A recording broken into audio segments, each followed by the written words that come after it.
अरे कि देव घर जाई छै बंसी के मौगी छैला बिहारी के साथ में।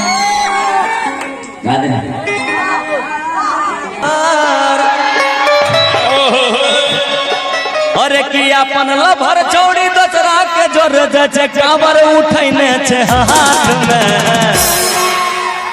अरे देखो कांवर उठैने छे हाथ में। उसके बाद क्या गाए हैं?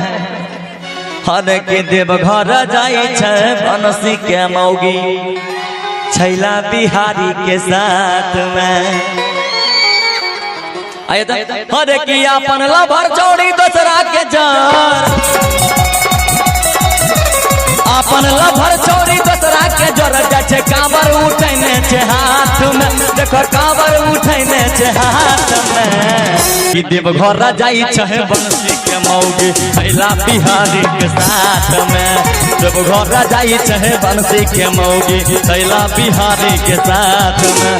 अपन लभर चौड़ी दोसरा के जार,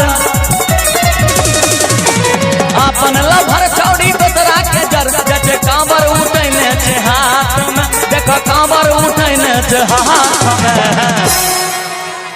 बोलिए प्रेम से बंसीधर चौधरी महाराज की। ये देखिए अरे कांवर उठैने छे हाथ में।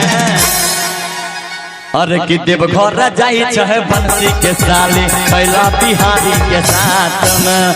देव घर जाई छै बंसी के मौगी छैला बिहारी के साथ में। देव घर जाई